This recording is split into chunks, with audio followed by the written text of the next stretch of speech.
Hello students, शिक्षा academy to the point में आपका स्वागत है। आज हम इस वीडियो में क्लास 11th के पॉलिटिकल साइंस के महत्वपूर्ण प्रश्नों को हल करेंगे जो आपके परीक्षा के लिए अति महत्वपूर्ण है। इसलिए इन प्रश्नों को जल्दी से जल्दी याद कर ले। यदि इस चैनल में आप नए हैं तो सब्सक्राइब जरूर करें ताकि इस तरह की महत्वपूर्ण जानकारी आपको समय समय पर मिलती रहे। तो चलिए बढ़ते हैं पहले प्रश्न की ओर। पहले प्रश्न में पूछा जा रहा है, किसने कहा कि संविधान के बिना कोई राज्य नहीं हो सकता? लास्की, बारकर, गार्नर या फिर जेलिनेक? तो इसका सही उत्तर होगा विकल्प डी, जेलिनेक।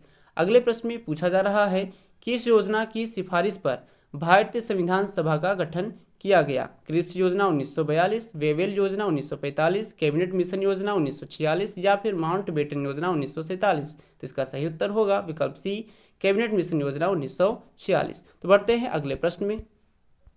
तीसरे प्रश्न में पूछा जा रहा है कि भारतीय संविधान सभा के उद्घाटन अधिवेशन का अध्यक्ष कौन था? जवाहरलाल नेहरू, डॉक्टर भीमराव अंबेडकर, डॉक्टर सच्चिदानंद सिन्हा या फिर राजगोपालाचारी? तो इसका सही उत्तर होगा विकल्प सी, डॉक्टर सच्चिदानंद सिन्हा।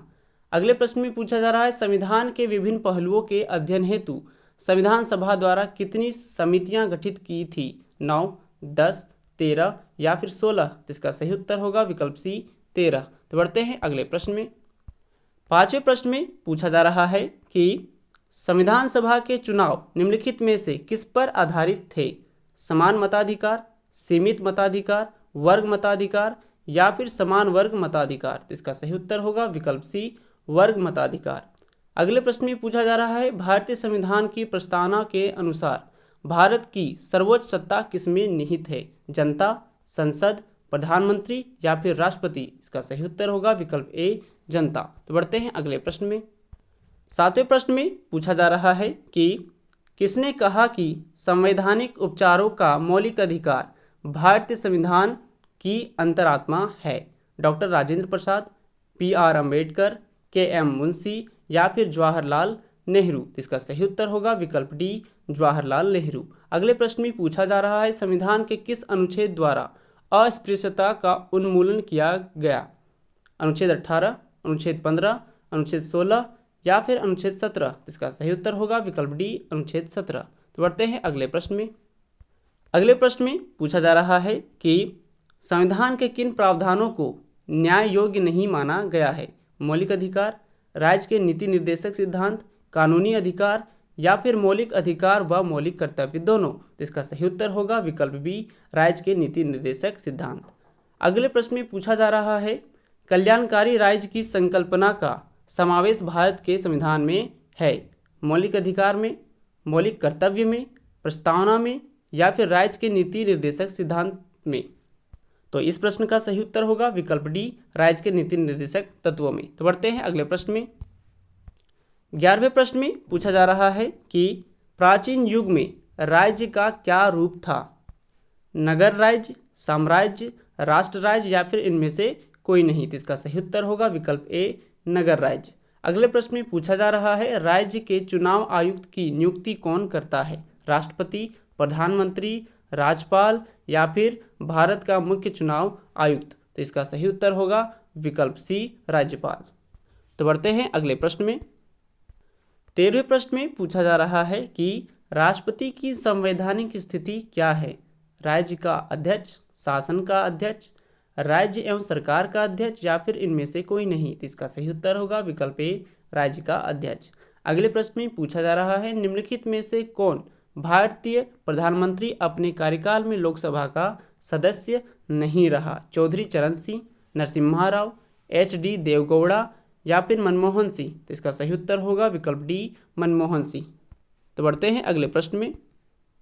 15वें प्रश्न में पूछा जा रहा है कि राज्यसभा में निर्वाचित सदस्यों की अधिकतम संख्या कितनी हो सकती है? 12, 250, 233 या फिर 238? तो इसका सही उत्तर होगा विकल्प डी, 238। अगले प्रश्न में पूछा जा रहा है, लोकसभा के निर्वाचित सदस्यों की अधिकतम संख्या हो सकती है 550, 543, 542, 552 या फिर 545? तो इसका सही उत्तर होगा विकल्प ए, 550। तो बढ़ते हैं अगले प्रश्न में। 17वें प्रश्न में पूछा जा रहा है कि लोकसभा की प्रथम महिला स्पीकर कौन है? सुमित्रा महाजन, मीरा कुमार, प्रतिभा पाटिल या फिर सरोजनी नायडू? तो इसका सही उत्तर होगा विकल्प बी, मीरा कुमार। अगले प्रश्न में पूछा जा रहा है सर्वोच्च न्यायालय में मुख्य न्यायाधीश सहित कुल कितने न्यायाधीश हैं? 29, 20, 31 या फिर 26? तो इसका सही उत्तर होगा विकल्प सी 31। तो बढ़ते हैं अगले प्रश्न में। 19वें प्रश्न में पूछा जा रहा है कि संघ सूची में कुल कितने विषय दिए गए हैं?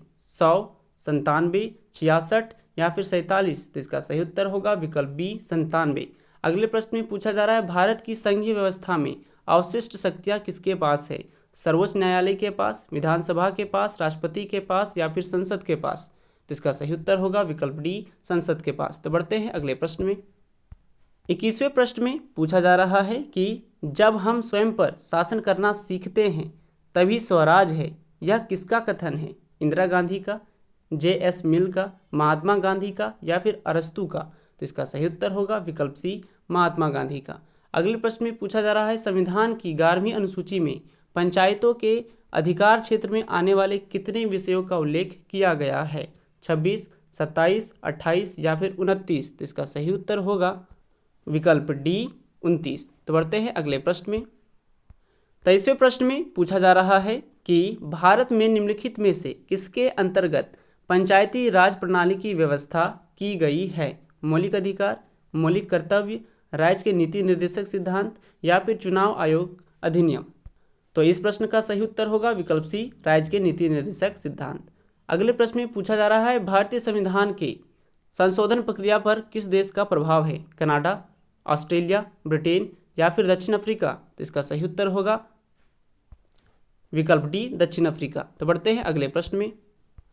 25वें प्रश्न में पूछा जा रहा है कि राजनीति विज्ञान का आरंभ और अंत राज्य के साथ होता है, यह कथन किसने कहा है? राजनीति विज्ञान का आरंभ और अंत राज्य के साथ होता है, यह कथन किसने कहा है? प्लेटो ने, गैरिस ने, गार्नर ने या फिर एक्टन ने?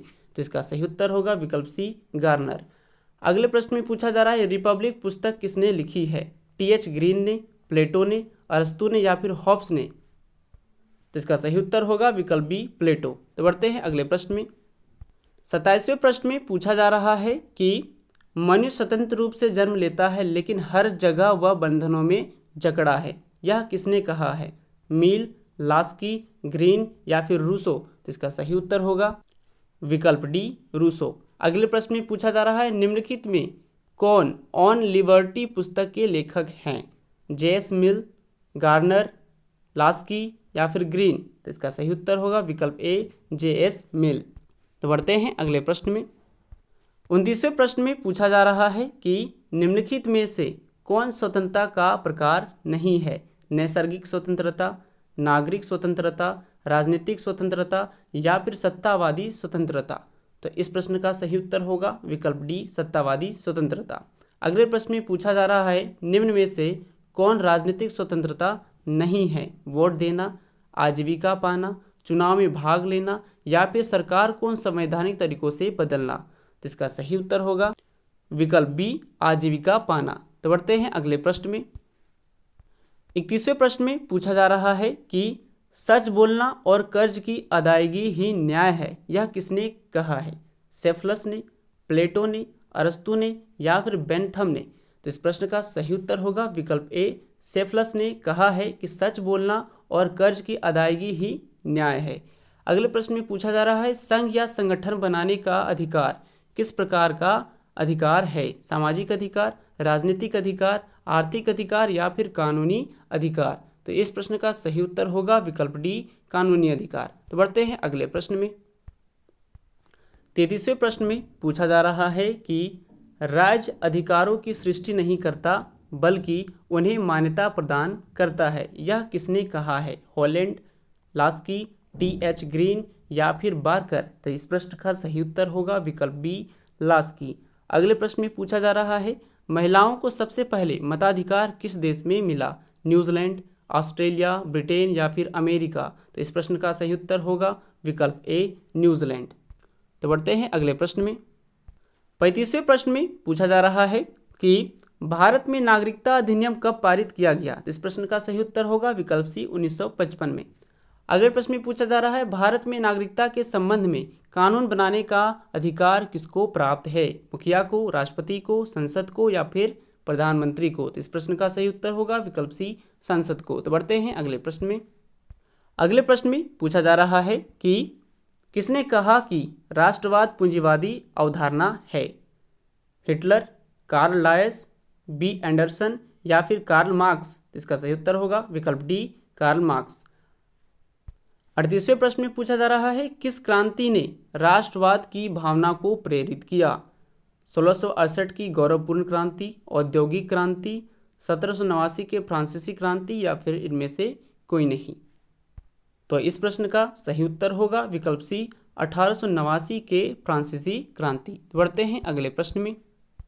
अगले प्रश्न में पूछा जा रहा है कि फ्रांसीसी क्रांति का क्या नारा था? स्वतंत्रता, समानता, भाईचारा या फिर इनमें से सभी? इसका सही उत्तर होगा विकल्प डी, इनमें से सभी। अगले प्रश्न में पूछा जा रहा है किस वर्ष भारतीय संविधान की प्रस्तावना में पंथ निरपेक्षता शब्द जोड़ा गया?